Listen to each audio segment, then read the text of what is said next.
फ़लस्तीन का इशू उलझता चला जा रहा है और पाकिस्तान के अंदर भी अब आवाज़ें उठनी शुरू हो गई हैं कि शायद गवर्नमेंट ने फ़लस्तीन के इशू को फ़रोख्त कर दिया है और यहाँ पे भी बहुत ज़्यादा फार्मेशन इकट्ठी हो रही हैं कि जनाब इसके ऊपर एहतजाज करना चाहिए। और इस्लामी दुनिया की तरफ से जो रद्द-ए-अमल आ रहा है वो भी आपके सामने, और नेतन्याहू मुसलसल कह रहे हैं कि फ़लस्तीन की रियासत नहीं बनेगी और हमारा जो पुराना मौक़िफ़ है हम उसके ऊपर कायम हैं। और साथ जो 8 इस्लामी मुल्क हैं उनके वज़रा ख़ारजा बार बार ये कह रहे हैं कि फ़लस्तीनी रियासत बनेगी और तभी ये 2 रियासती फार्मूला जो कामयाब हो सकेगा या नहीं हो सकेगा। हमास का जो व्यू है वो आपके सामने आ चुका है। तो ये अल्टीमेटली ये इशू सॉल्व कैसे होगा, इसके साथ साथ पाकिस्तानी फ़ौज को वहाँ जाना चाहिए या नहीं जाना चाहिए, या फिर सिर्फ कुछ अरब होंगे, इंडोनेशियन फ़ौज होगी वो वहाँ गज़ा के अंदर जाके पीस कीपिंग का काम करेगी, या फिर पाकिस्तानी फ़ौज भी होगी। ये भी बड़ा इंपॉर्टेंट है। अगर पाकिस्तानी फ़ौज वहाँ पे गई तो आने वाले दिनों में क्या सिनेरियो होगा और क्या जो इस्लामिक फ़ौज है वो वहाँ पे डिसआर्म कर सकती है अपने ही भाइयों को, और डिसआर्म करके क्या वो उन लोगों के हवाले इस इलाके को कर सकते हैं जो इसके दुश्मन भी थे। और साथ साथ टोनी ब्लेयर का जो नाम लिया जा रहा है, टोनी ब्लेयर के नाम के ऊपर क्या इस्लामिक वर्ल्ड मान जाएगी। बहुत सारे सवाल हैं जो आज के शो में हम डिस्कस करेंगे। हमारे साथ तशरीफ़ रखते हैं air marshal retired Saeed Mohammad Khan साहब, दिफाई तजियाकार है। इनके साथ सैयद मोहम्मद अली साहब तशरीफ़ रखते हैं, नेशनल सिक्योरिटी एक्सपर्ट हैं। और हमारे तीसरे मेहमान हैं डॉक्टर कमर चीमा साहब, बैनुल-अक़वामी अमूर के माहिर हैं। एयर मार्शल साहब आपकी तरफ आना है, ये पाकिस्तानी फ़ौज को जाना चाहिए वहाँ पर या नहीं जाना चाहिए? बड़ा स्ट्रेट सवाल। बिस्मिल्लाहिर्रहमानिर्रहीम।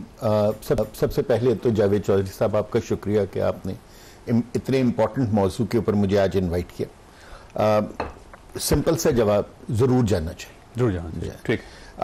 उसकी जो मेजर वजह यह है कि जो ये स्टेबलाइजेशन फोर्स है जो बनने जा रही है, ये वो वाहिद अस्करी ताकत होगी जो फ़लस्तीनियों को इजराइल से आगे बचा के रखेगी जब तक ये जो गाजा है वो एक इंडिपेंडेंट कंट्री नहीं बन जाता या उसको इंटरनेशनल प्रोटेक्शन नहीं मिल जाती जैसे हांगकांग या दूसरी जगह हैं। सो हमें ज़रूर जाना चाहिए। लेकिन देखिए, ये जो हमारे मुल्क में इस वक्त एक बहस छिड़ गई है कि कुछ लोग प्रो यानी कि फेवर में बोल रहे हैं और कुछ अगेंस्ट बोल रहे हैं। ये मेरा ख्याल है कि ये हम लोगों को चाहिए कि ये जो डॉक्यूमेंट है इसको जरूर पढ़ लेना चाहिए। देखिए, इस वक्त जो गाजा में सबसे बड़ा मसला है वो है फ़लस्तीनियों के कत्ल को रोकना और वहां जो लोग जो एक भूख और अफलास का दौरा है और बच्चे मर रहे हैं भूख और बीमारी से, हमने उस चीज को रोकना।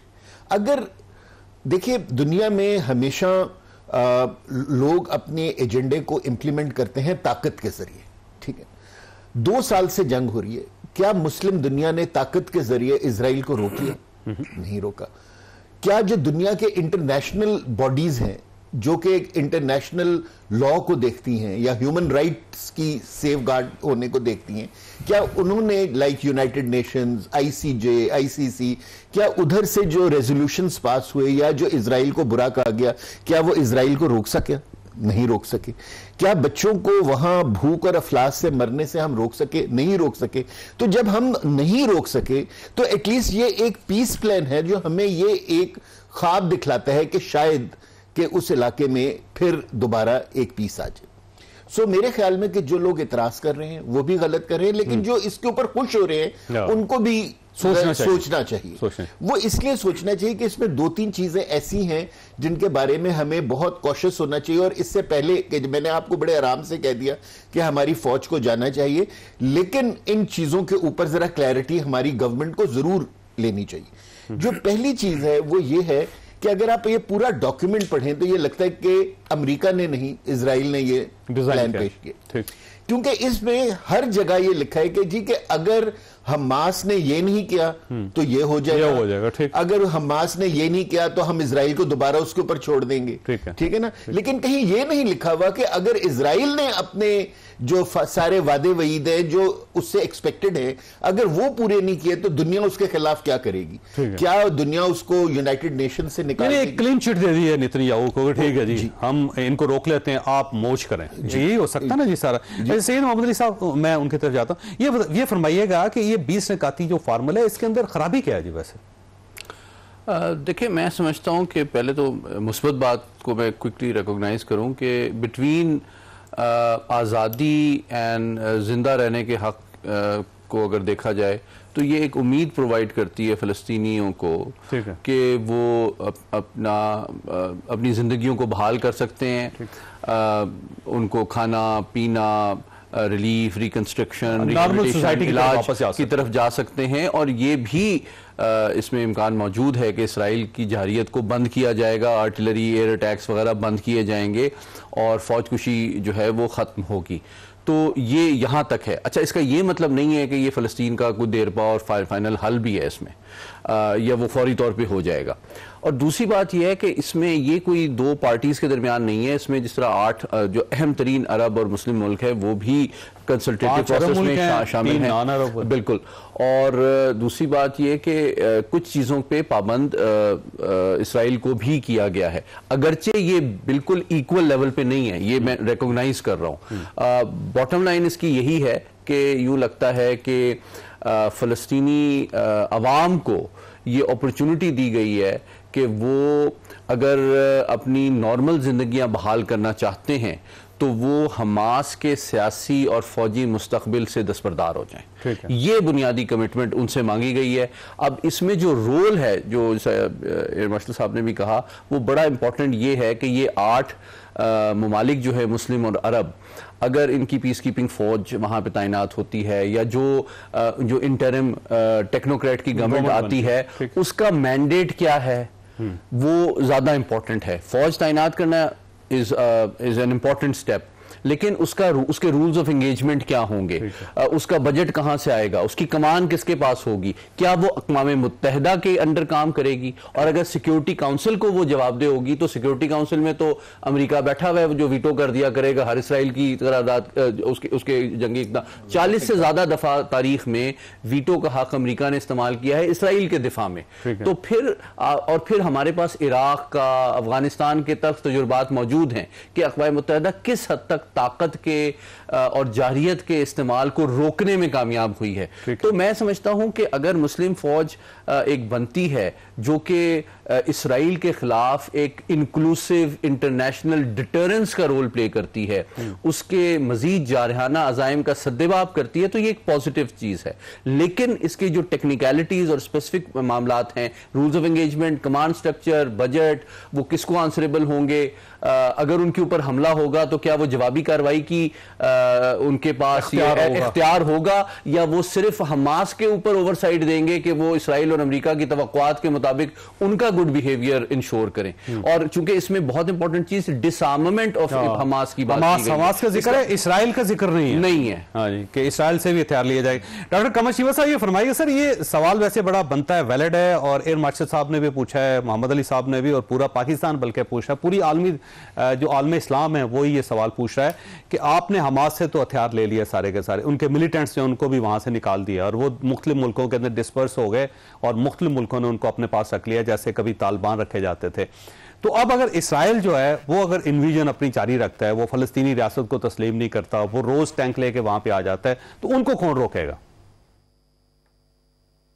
देखिए, मेरा ख्याल है ये जो इंटरनेशनल स्टेबलाइजेशन फोर्स है जो जिसके बारे में बात हो रही है, यही रोकेगी। देखें, इसमें सिर्फ इजराइल के लिए फेवरेबल एनवायरनमेंट नहीं है, इसके लिए फलस्तीनियों और गजा के लिए भी फेवरेबल एनवायरनमेंट है। उनको गारंटर मिल गए हैं। इजराइल के ऊपर, नेतन्याहू के ऊपर तो एतबार ही नहीं किया जा सकता, वो तो ऐसा बंदा ही नहीं है जिसके ऊपर कोई बंदा रिलाई कर सके। सो मेरा ख्याल ये है कि जिस चीज को समझना चाहिए कि देखिए, इमीडिएटली तो जो बर्बैरिटी, जो जेनोसाइड, जो एथनिक क्लिंजिंग जो नेतन्याहू कर रहा था, इमीडिएटली तो वो रुक रही है। दूसरे नंबर पे ये है कि गजा के लोगों के लिए अपॉर्चुनिटी है, फलस्तीन के लोगों के लिए, कि उनको तो इतने गारंटर मिल गए हैं। देखें, पहले तो मुसलमान दुनिया में से मेजर जो 8 मुल्क थे, उन्होंने जाके ट्रंप साहब से मुलाकात की, फिर उसके पीछे एक पूरी मुस्लिम उम्मा का कंसेंट नजर आता है, फिर फलस्तीनियों का इसके साथ कंसेंट नजर आता है, और आ रहा है, और वो बोले भी हैं फलस्तीनियन अथॉरिटी जो है। सो हमास भी सारी बातें मान जाएगी जिस तरह अभी बात कर रहे थे। तो मेरा ख्याल है कि इतनी ज्यादा जो सपोर्ट गजा के लोगों को और फलस्तीनियों को ये मिली है कि सारी की सारी दुनिया इकट्ठी है और उनके राइट्स को प्रोटेक्ट करना चाहती है। और दूसरी बात यह है कि फोर्स करेगी इजराइल को कि वो भी देखें, एक स्टेटहुड की तरफ जा रहा है इस वक्त फलस्तीन।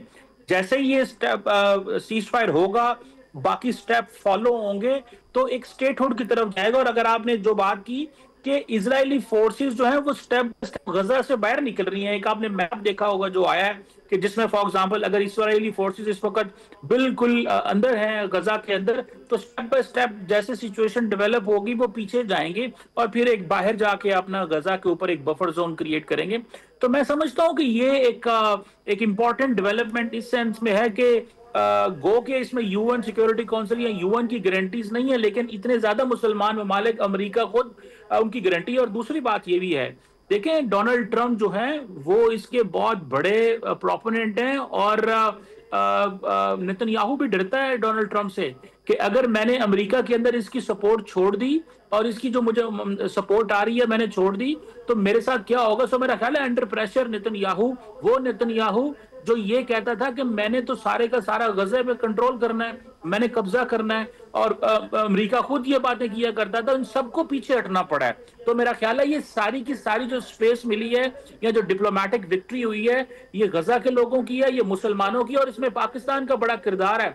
पाकिस्तान की जो सिविल मिलिट्री लीडरशिप है उन्होंने अपना इसमें किरदार अदा किया है। हमारा एज ए ग्लोबल स्टेज के ऊपर हम एज ए पीस मेकर सामने आए हैं। हम एक ऐसा कंट्री जो कि ग्लोबल पीस आर्किटेक्चर जिसने खड़ा किया वो सामने आया है। तो मैं समझता हूँ इसमें बड़े एक इम्पोर्टेंट और अहम चीजें सबके लिए पिन्हा है, खास तौर पे फलस्तीन के लोगों के लिए, गजा के लोगों के लिए, जो एक अनइंटरप्टेड बर्बरियत जो है वो इजराइल और नेतन्याहू की फेस कर रहे थे, उनको वो सुकून मिलेगा और वो अपनी जिंदगियां बेहतर तरीके से गुजारेंगे। अच्छा डॉक्टर साहब, आपके पास एक सवाल छोड़ रहा हूं, ब्रेक मैंने लेनी है कि इशू इसराइल का कुछ और है, वो ग्रेटर इसराइल की तरफ जाना चाहता है, वो आगे बढ़ना चाहता है और उसका ख्याल ये है कि ये सारे इलाके जो हैं मदीना मुनव्वरा तक इनका हिस्सा थे, ग्रेटर इसराइल का जो हज़रत सुलेमान अलैहिस्सलाम की स्टेट थी, और ये उस तरफ जाना चाहता है। तो ये तो ग्रेटर इसराइल के रास्ते में एक बहुत बड़ी रुकावट खड़ी कर दी है मुस्लिम वर्ल्ड ने और अमेरिका ने, तो क्या इसे इसराइल तस्लीम कर लेगा? छोटी सी ब्रेक, और ब्रेक के बाद दोबारा जरूर।